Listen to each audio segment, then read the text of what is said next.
Welcome to ATR TV Telugu.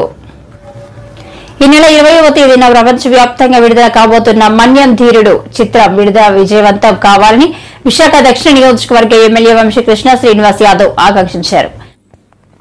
మన్యం ధీరుడు చిత్రం విజయవంతం కావాలి. ఎమ్మెల్యే వంశీకృష్ణ శ్రీనివాస్ యాదవ్ ఈ నెల 20న ప్రపంచవ్యాప్తంగా విడుదల. ఈ నెల 20వ తేదీన ప్రపంచవ్యాప్తంగా విడుదల కాబోతున్న మన్యం ధీరుడు చిత్రం విజయవంతం కావాలని దక్షిణ నియోజకవర్గ ఎమ్మెల్యే వంశీకృష్ణ శ్రీనివాస్ యాదవ్ ఆకాంక్షించారు. అల్లూరి సీతారామరాజు జీవిత కథతో ఆర్వీవీ సత్యనారాయణ తెరకెక్కించిన మన్యం ధీరుడు చిత్రం విడుదల నేపథ్యంలో నగరంలోని అల్లూరి సీతారామరాజు ఆడిటోరియంలో సోమవారం మీడియా సమావేశం ఏర్పాటు చేశారు.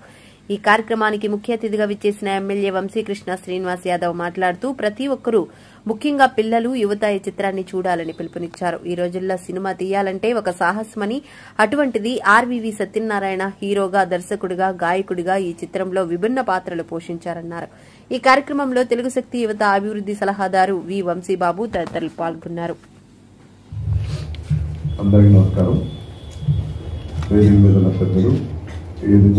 మీడియా సోదరులకు ముందుగా నా హృదయపూర్వక ధన్యవాదాలు. ఇప్పుడే మనం ట్రైలర్ చూసాం, అద్భుతంగా ఉంది. రియల్గా కూడా సత్యనారాయణ చాలా ఫీట్ చేసిన విషయం స్పష్టంగా కనపడతా ఉంది. ఈరోజు ఆ సినిమా 20వ తారీఖు రిలీజ్ అవబోతుంది కాబట్టి నేనైతే ఒకటి చెప్తా, ఇది ఒక సాహసం అని చెప్పాలి. ఈ రోజుల్లో సినిమా తీయడమే కష్టం. అలాంటిది ఆయన ఒక హీరోగా, ఒక ప్రొడ్యూసర్గా, ఒక సింగర్గా ఇన్ని పాత్రలు పోషిస్తూ ఇవాళ సినిమా తీసాడంటే ఆయన డేరికి మెచ్చుకోవాలి. అందరూ కూడా ఆదరించాలని, ప్రజలు ఈ సినిమాని ఆదరించాలని మనస్ఫూర్తిగా కోరుకుంటున్నా. ఈ తరం పిల్లలకు కూడా అల్లూరి సీతారామరాజు గారి గురించి తెలియాలని ఒక కసితో, ఆయనకు ఉన్నటువంటి ఫ్యాషన్తో ఇవాళ ఈ సినిమాలు వేయించడం జరిగింది. కాబట్టి ట్రైలర్ చూసాం, చాలా బాగుంది. సినిమా కూడా చాలా బాగుంది అనే ఫీలింగ్ నాకు ఉంది. ఖచ్చితంగా అద్భుతమైన విజయాన్ని అందుకోవాలని, ఇలాంటి సినిమాలు భవిష్యత్తులో తీసే విధంగా ఎంకరేజ్మెంట్ కూడా ఉండాలని చెప్పేసి నేను మనస్ఫూర్తిగా కోరుకుంటూ, మరి ఇంత అద్భుతమైనటువంటి ఈ సినిమాని ఆయనకి సహకరించిన ప్రతి ఒక్కరికి భవిష్యత్తులో ఆయన ఇంకా సినిమాలు తీసే విధంగా దేవుని యొక్క ఆశీస్సులు ఉండాలని, ఈ సినిమా బాగా ఆడాలని, ప్రతి ఒక్కరు కూడా మీడియా సోదరులు కూడా దీన్ని పబ్లిక్గా తీసుకెళ్ళాలి. అందరూ ప్రతి ఒక్కరు కూడా దీన్ని పబ్లిక్గా తీసుకెళ్ళి సినిమా బాగా ఆడే విధంగా ఆశీస్సులు ఇవ్వాలని, ఆ దేవుని యొక్క ఆశీస్సులు ఉండాలని మనస్ఫూర్తిగా కోరుకుంటూ, ఈ అద్భుతమైన సినిమా రావాలని, ఇంకా మంచి మంచి సినిమాలు తీసే విధంగా ఆ దేవుని యొక్క ఆశీస్సులు మా సత్యనారాయణ గారికి ఉండాలని మనస్ఫూర్తిగా కోరుకుంటున్నాను.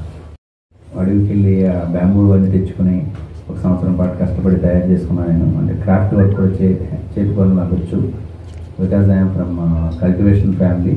నాన్నగారు టీచర్గా పనిచేస్తూ కల్టివేషన్ కూడా చేసేవారు. అండ్ ఈ himself is an actor also. దుర్యోధనుడు, రావణాసురుడు, కంసుడు లాంటి సత్య హరిశ్చంద్ర నాటకాలు వేసేవారు నాన్నగారు. సో కొన్ని కళలు తల్లిదండ్రుల ద్వారా వచ్చినాయని నేను భావిస్తూ ఈ సినిమా తీశానండి.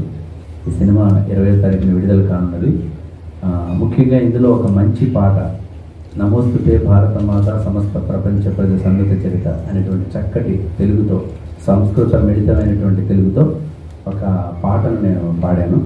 అలాగే ఇంకొక పాట కూడా ఎవరికి చెక్కని లిప్పులు కణమని సీతారామరాజు గారి గొప్పతనాన్ని వర్ణిస్తూ పాడినటువంటి పాటను కూడా పాడాను.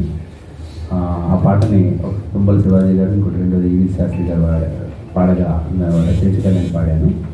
ఈ చిత్రానికి దర్శకత్వం ఎక్కల నరేష్ గారు చాలా అద్భుతంగా, చాలా కష్టపడి, నిజంగా ఆయన కూడా మొదటిసారి డైరెక్టర్. ఎన్నో సినిమాలకి ఆయన అసిస్టెంట్గా వర్క్ చేశారు. కానీ ఈ సినిమా మీద ఎలా అయినా నాకు మంచి పేరు రావాలని వర్క్ చేశారండి. అలాగే పనిచేసిన ప్రతి ఒక్కరు కూడా డిఓపిగా వినీత్ ఆర్యాన్పరు and set department Eshwar, Appul Reddy for makeup and all ఇలా వర్క్ చేశారండి అందరూ. యాక్టర్స్ కూడా మన విశాఖ వాస్తవ్యులు, కొంచెం ఎక్స్పీరియన్స్, సినిమాల్లో ఎక్స్పీరియన్స్ ఉన్నటువంటి వాళ్ళందరూ కూడా యాక్ట్ చేయడం జరిగింది. ఇందులో ఒక కమెడియన్ క్యారెక్టర్స్గా జబర్దస్త్ సినిమాలో ఉన్నటువంటి రాబేట్ అప్పారావు గారు, సత్తిపండు, మరియు వాళ్ళ యొక్క టీంలోనే ఉన్నటువంటి మా బావగారు కోరుకొండ రంగారావు గారు 2016 Guinness book of world record హోల్డర్గా ఉన్నటువంటి ఆయన కూడా కామెడీ సీన్స్ అన్ని చేశారు. సినిమాని అందరూ చాలా బాగా ఆదరించారండి.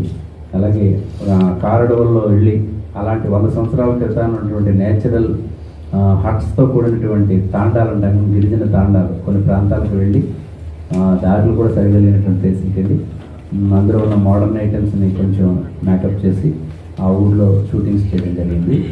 ఈ నమోస్తుతే భారతమాత అనేటువంటి దేశభక్తి సినిమా పాటను మాత్రం హిమాలయాల్లో లేక్ లదాఖ్, కులు మనాలి, రోహతంగ్ పాస్ హిమాచల్ ప్రదేశ్లో ఉన్న ప్లేస్కి వెళ్ళి అక్కడ సీతారామరాజు గారు తన మనోభావాల్ని పాట రూపంలో చూపించినట్టుగా చిత్రీకరించడం జరిగింది.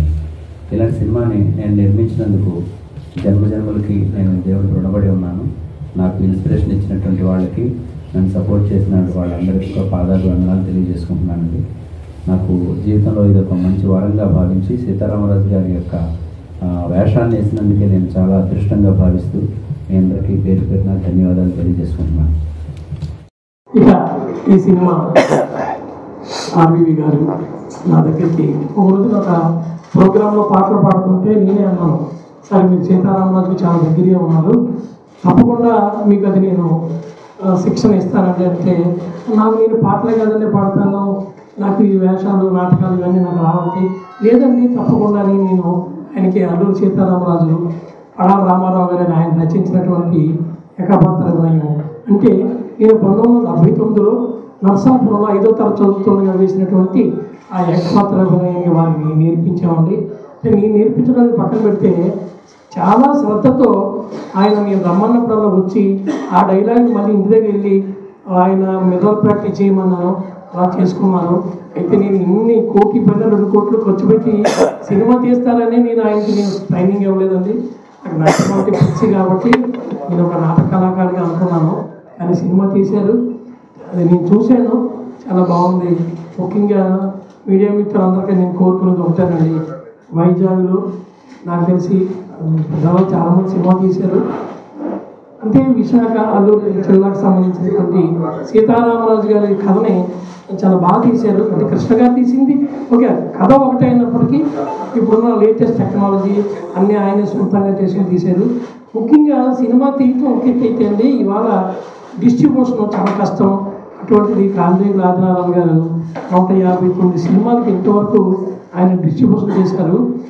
9 సినిమాలు ప్రొడ్యూస్ చేశారు. ఆయన ప్రొడ్యూసర్ తాలూకు బాధలు ఆయనకు తెలుసు కాబట్టి ఆయన డిస్ట్రిబ్యూటర్ అనగానే నేను చాలా ఆనందపడ్డాను.